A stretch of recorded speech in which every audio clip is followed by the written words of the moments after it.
Welcome to టీ10 నేను రేవతి. ప్రయాగ్రాజ్ లో సోమవారం మహాకుంభమేళ ప్రారంభమైంది. లక్షలాదిగా భక్తులు తరలివచ్చే ఈ మత కార్యక్రమానికి విస్తృత భద్రత కల్పించారు. కుంభమేళలో బాంబు పేలుడు జరుపుతామని, కనీసం 1000 మంది భక్తులను హతమారుస్తామని హెచ్చరిస్తూ సోషల్ మీడియాలో నాసిర్ పఠాన్ పేరిట ఓ పోస్టు పెట్టారు. దీనిపై స్పందించిన పోలీసులు విచారణ జరపగా దిగ్భ్రాంతికరమైన విషయం వెలుగు చూసింది.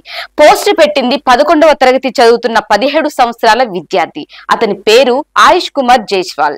నాసిర్ పఠాన్ పేరుతో నకిలీ ఖాతా ప్రారంభించి తప్పుడు పోస్టులు పెడుతున్నాడని తేలింది. ముస్లింల పేరుతో సోషల్ మీడియాలో ఫేక్ అకౌంట్లు లేదా ఈమెయిల్స్ తెరిచి వాటి ద్వారా మత విద్వేషాలు రెచ్చగొట్టే పోస్టులు పెట్టడం ఇదేమీ మొదటిసారి కాదు.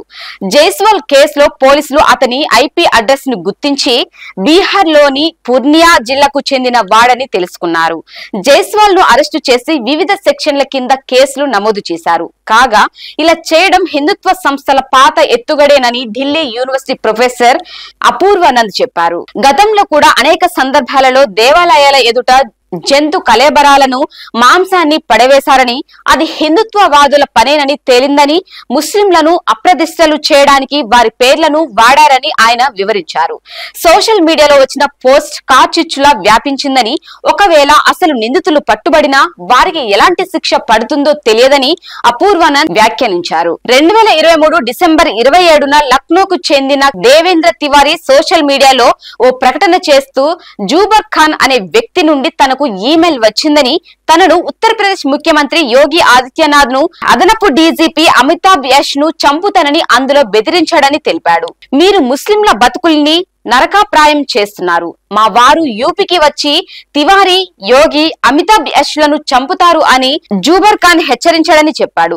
దీనికి మరింత మసాలా జోడిస్తూ, నేను అల్లా మీద ప్రమాణం చేస్తున్నా, వారిని వేధించి చంపేస్తాం, ఇందుకు ఎస్ఐ పూర్తి బాధ్యత తీసుకోవాలి అంటూ జూబర్ గా చెప్పుకుంటున్న వ్యక్తి తన ఈమెయిల్ సందేశాన్ని ముగించాడు. 2023లో అన్సారీ ఖాన్ అనే వ్యక్తి నుండి ఇదే రకమైన బెదిరింపు ఈమెయిల్ అందిందని చెప్పాడు. కొద్ది రోజుల తర్వాత ఈ కేసులో ప్రత్యేక టాస్క్ ఫోర్స్ కీలకమైన ముందడుగు వేసింది.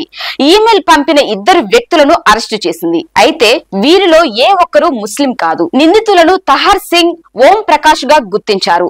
ఇక్కడ గొప్ప ట్విస్ట్ ఏమిటంటే, వీరిద్దరిని నకిలీ గుర్తింపులలో ఈమెయిల్స్ పంపాల్సిందిగా కోరింది తివారీయే.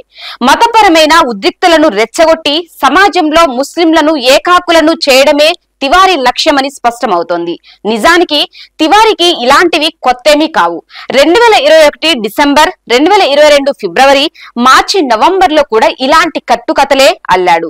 భారతీయ కిసాన్ మంచ్, భారతీయ గోసేవా పరిషత్ పేరిట తివారీ స్వచ్ఛంద సంస్థను నడిపాడు. లక్నోలోని పలు పోలీస్ స్టేషన్లపై అతనిపై అనేక కేసులు నమోదు చేశారు. తివారీ నడుపుతున్న కాలేజీలోనే ఓం ప్రకాష్, తహర్ పనిచేస్తున్నారు. కాగా ముస్లింల పేరుతో సోషల్ మీడియాలో కనిపిస్తున్న అనేక పోస్టులు మత విద్వేషాలను రెచ్చగొట్టేలా ఉంటున్నాయి. అయితే వాస్తవానికి వీటికి ముస్లింలకు ఎలాంటి సంబంధం లేదు. ఇక్కడ మరో ఉదాంతాన్ని పరిశీలిద్దాం. మత ఉద్రిక్తలను వ్యాపింపజేస్తున్నందుకు ఆగ్రాలో నివసిస్తున్న ధీరేంద్ర రాఘవ్ ను గత సంవత్సరం జూన్ లో అరెస్టు చేశారు. అతను ఓ ముస్లిం పేరుతో హిందూ సమాజంపై విష ప్రచారం సాగించాడు. జైలు నుండి విడుదలైన తర్వాత కూడా ఆయన బుద్ధి మారలేదు. సనాతన హిందూ అనుకూల పోస్టులు పెట్టాడు. ఓ ముస్లిం మాదిరిగా దుస్తులు ధరించి సోషల్ మీడియాలో కనిపించేవాడు. ఇప్పుడు మరో దొంగ వేషగాడిని చూద్దాం. బీకాం చదువుతున్న రాజీవ్ కాంత్ అనే విద్యార్థి ముస్లిం పేరుతో దోపిడీ రాకెట్ నడిపాడు. నకిలీ ఈమెయిల్ తో, ఐడితో 100 కోట్ల రూపాయలు డిమాండ్ చేశాడు. చివరికి కటకటాల పాలయ్యాడు.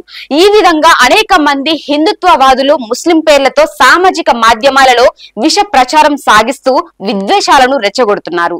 దీనిపై మీ కామెంట్ తెలియచేయండి. ఇది ఇవాల్టి న్యూస్. చూస్తూనే ఉండండి టీ10.